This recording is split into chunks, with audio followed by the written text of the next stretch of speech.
Big dogs, we need to talk about YCS Providence. In actuality, there were some crazy things that happened over the weekend, and it's more than just the game. Let's go ahead and jump on in. What's going on with y'all, big dogs? And it is an amazing day for Yu-Gi-Oh! I hope that's your day. Phenomenal. But if it isn't, don't let what happened at the beginning of your day ruin the rest of your day. Now, normally, guys, it would be Update Monday, but we have so much to talk about when it comes to this YCS. We're gonna skip that and put it on a Tuesday. For the big dogs that didn't know, YCS Providence is the first YCS event with the new ban list and Alliance Insight. And Alliance Insight introduced so many new cards. There was new Malice and Ryziel support, a new strategy named Regenesis. Mitsurugi got a second wave, a TCG exclusive, and Evil Twin got some insane support. Now, normally when we talk about a Yu-Gi-Oh set and strategies that come from a Yu-Gi-Oh set, they don't typically have success. It's maybe one or two strategies. But what if I told you every single one of those strategies had success this weekend? Crazy. In fact, it actually just goes to show how good Alliance Insight is as a Yu-Gi-Oh set. We've even talked about it in a previous video that you can go ahead and check out and get my thoughts on it in detail. Of course, we'll double back to some of that at the end of the video with some deck list, but YCS Providence having 1,522 players was phenomenal. One thing I want to point out is that it is the start of a Yu-Gi-Oh format, so you can't necessarily lock into a single particular thing. Players are still experimenting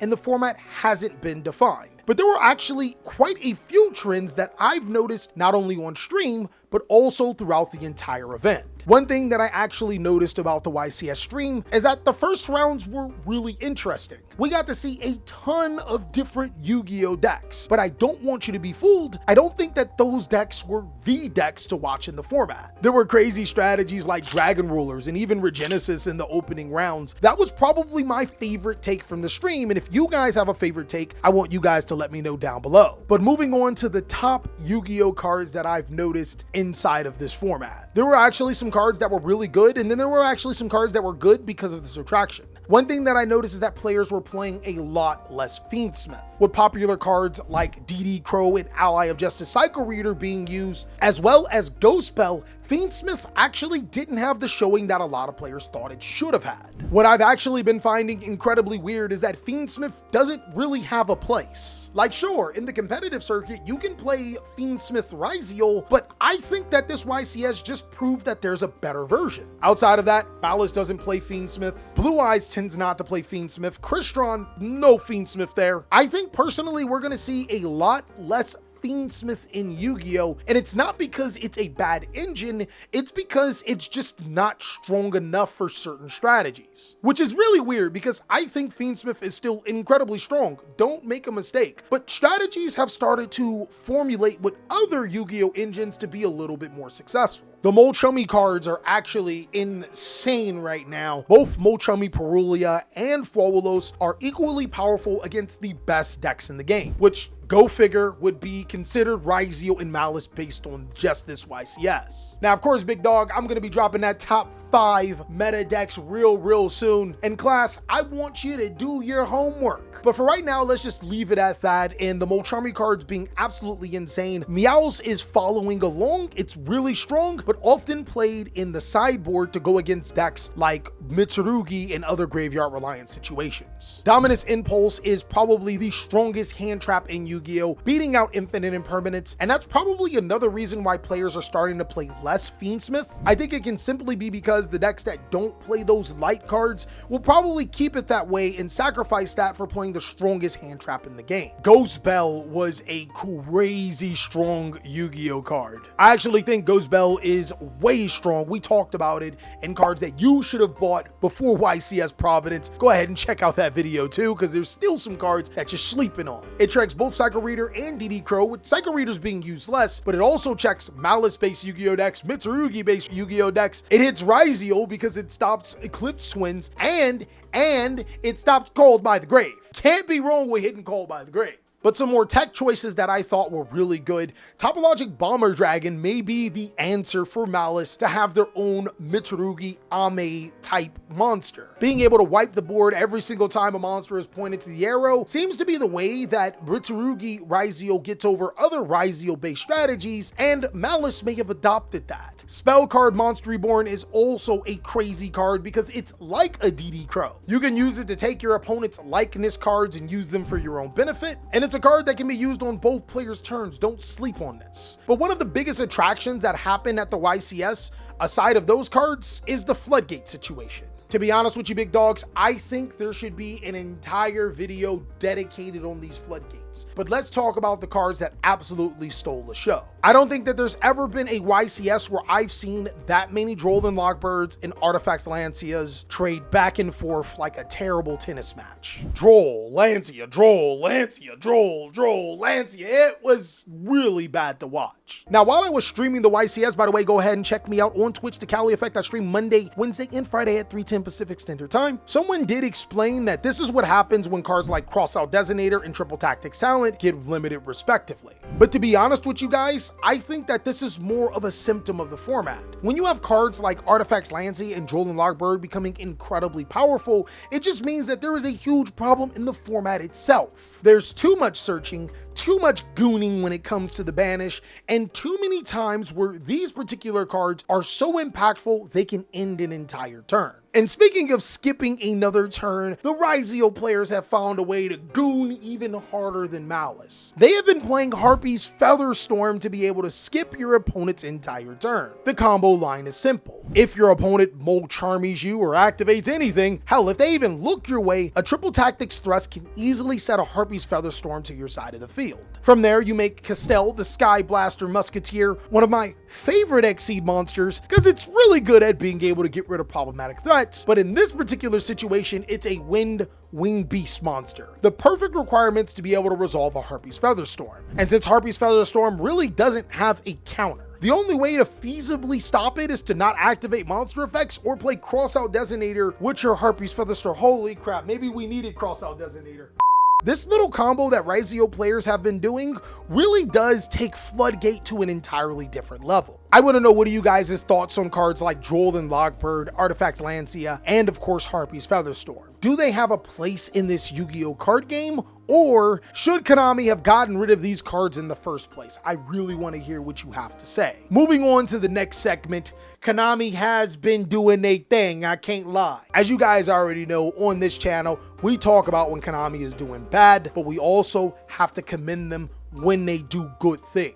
I'm not doing tricks on it like these other content creators, but I think that the prize cards that they've been giving out actually a step in the right direction. If you day 2 at any YCS event, you actually get a pack that has Yu-Gi-Oh cards stamped with the YCS or regional qualifier logo. Now, if you ask me, looking at these day 2 prize cards, they don't necessarily look amazing. If I'm being so real with you, a lot of them are trash. I mean, competitively right now, Pot of Desires and DDD Wave King Caesar are nice. The other ones aren't necessarily playable for this Yu-Gi-Oh format outside of Blue Eyes White Dragon, but this is a reward just for getting to day 2. I can't even be mad. It's the little things that go the long way, and while I would wish for better cards, I'm really grateful that us Yu-Gi-Oh players now have the chance of taking home a memento that you can't get anywhere else unless you participate in a YCS and are good enough to make a day 2. This means that there's actually some money in topping or going to the next stage of the event. But if you thought that that was it, Konami, double down. You get a prize for top 32 and you get a prize for top 16. With the prize for top 32 being God Trooper. It's Troop Doop Scoop. It's go ahead and get the moops, bro.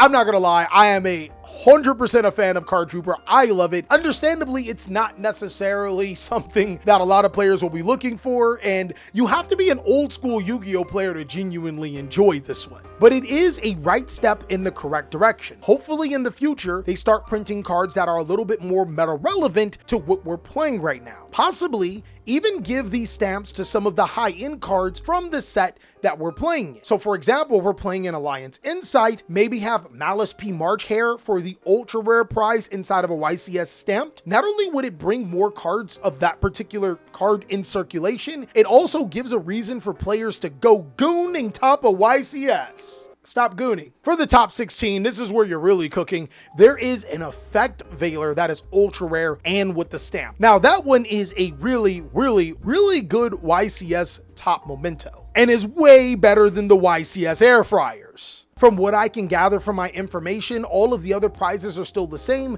and we would love to see a little bit more on it, but that's probably for an entirely different video. Let me know if that's what you guys want to see. Until then, my winning players, the prize for you guys is to go to TheCaliEffect.com and pick up your Raven Wing sleeves today. Not only are you supporting the best content creator in the entire world, you're also getting the best sleeve for the entire world at the best price in the entire world. Big dogs, you're not going to find quality, dedication, and also a good sleeve for what you're getting. Go ahead and go to TheCaliEffect.com, pick up your sleeves, mats, and everything else in between today. But now here's probably the part that you're looking for, those deck lists. I promised you guys that there were some really interesting decks that topped YCS Providence, and I'm very happy that this is an American event, because those times they tend to give you the deck list really early. But of course, I won't have every single deck list on this video as of right now, but I will try my best to update you guys with YugiohProDeck.com links. I think it's one of the best sites to be able to get your information from a competitive tournament. I mean, outside of the TheCaliEffect on YouTube. But for my broke boys, as you can see, pure Ryzeal can still top a YCS. Harrison Gardner did it with this Ryzeal deck, and outside of the Molchummy Flawless and Perilias, which, I mean, I guess admittedly they're cheaper now, this deck is still really good. One thing that I do want to point out is that he's not playing the Harpy's Featherstorms just yet. He's not full gooning, but homie is searching Artifact Lancio with his 7th Tachyon. That's crazy. And he's also playing the Baguska Lock, a monster that you can Exceed summon on your opponent's turn with Ryzeal Plasma Hole. And if you're playing the Eclipse Twins right, you're summoning it on your opponent's turn even after they get rid of it. Next is Steven Wynn's Regenesis Kashtira deck. I actually told you guys this deck had no chance, but that's when I seen it on the stream and it showed middling results. I'm not gonna sit here and cap to you and act like I know what the Regenesis cards do. I know that this card is the Searcher and these cards are interrupts. This card destroys spells and traps. This card says when your opponent activates a card or effect, you can send one other Regenesis card from your hand or face-up field to the graveyard, negate the activation, and if you... and it's a 7. Okay. Hey, maybe these Regenesis cards got something to go. This card returns a monster to the hand, and this Big Daddy card sets a Regenesis spell and trap card, and onto the spell and trap cards, this card is a Searcher. I remember that. This card special summons from the deck? All right, yeah, that's crazy. That's absolutely insane. And the trap card, I remember Yassine saying that this card is dangerous. This card says you can send one Regenesis monster from your deck to the graveyard, target one face-up monster your opponent controls, change it to defense position, face down. During your opponent's turn, you can send this card to the graveyard, spell summon as many Regenesis monsters as possible with different names from your hand or graveyard, or banishment. Okay. No, this deck's kind of good. There's also another cool card from Alliance Insight that helped the Kashtira deck. There's this big guy, really hard for them to summon, but when they do summon it, you're getting cooked. And Dragon's Mine, a card that goes by the original attack of a monster. If it's 2,500 attack or defense, you get a free Solemn Judgment, and it can set itself to the side of the field by paying 2,500 life points. Too strong. As you can see, there's some deck diversity inside of top 32. It's actually really crazy to see Regenesis in the top. I think that it might have some legs on it now that I'm reading the Yu-Gi-Oh cards, and pure Ryzeal for the more budget player can be consistently good. Now, I really wanted to show you guys the Evil Twin deck inside of the top 16. Unfortunately, we don't have the deck list, but I just so happen to have made a deck profile for Evil Twin that you guys can go ahead and check out. I told you that this deck was a problem for the big dogs that want to see a Malice deck. Unfortunately, we didn't get the winner or the 3rd place, but we got George Lucas's deck, which is pretty, I don't know, this is close to a basic Malik list. The only light monster and wind monster he plays is Nibiru and Jordan Lockbird, allows him to play Dominus Impulse. And if I'm being so real with you, I think that this will be a basis for what Malice players are going to use for their deck. There's cool cards that we mentioned before, like Topologic Bomber Dragon and stuff like that you 100% can do. But overall, I think that this deck is crazy enough to top a YCS. Just not good enough to consistently win a YCS. And we talked about this in a prior video. You guys ripped my head off. Now that we're some months down the line, I think you guys can give me that apology now, right? You're never gonna give it. Now, while it didn't win, the talk of the town is Mitsurugi, the pure form. I think that Mitsurugi is a legitimate contender. Even with cards like Jolden Lockbird and Artifact Lancia being cards inside of the format, pure Mitsurugi is one of those strategies that doesn't necessarily need its extra deck, can do a lot of crazy things and feels like Fire King. It can blow up your opponent's board on their turn. That has been proven as a winning formula to be able to beat decks like Yugioh and Malice. But let's go ahead and take a look at this pure Mitsurugi Yu-Gi-Oh deck running all of the new cards. The new monster, Aramasa, is the main card of the deck. And then there's even the new Habakiri, which allows you to be able to special summon from the deck once per duel, but gives you essential cards. The big thing about this deck is that it's really good at searching, which could be a problem, I guess. But it's also a strategy that can loop your ritual monsters and Ame, Futo, and I guess when you have to, the Habakiri to your side of the field. It even has one of the best trap cards in the game and an Omni-Negation card in Mitsurugi Great Purification. And since this is a pretty much dominantly dark deck, Dominus Impulse is that card. I think you guys are going to look at this deck and make some tweaks to it, but I genuinely think that Mitsurugi is a solid, very overly solid contender for this Yu-Gi-Oh format. YCS Providence may have been dominated by both Yugioh and Malice. To be real with you guys, I think that should have been expected at this point in time. To a lot of people, the ban list didn't do enough, but what's even more is that we are still experimenting in this Yu-Gi-Oh format. Keep in mind, Alliance Insight just came out Friday. I wouldn't panic and say that it's a tier 0 format just yet. I would actually be optimistic looking at some of the other strategies that had a ton of success. And while we do have quite a few problems that we have to talk about in the later video, I think one of the best things we can do is look forward to improvement inside of this game. But until then, big dogs, you guys already know what to do. Be sure to check out these videos. Go to TheCaliEffect.com, purchase your sleeves and merch today, but more importantly, have a wonderful day, big dog. I'll catch you on the next video.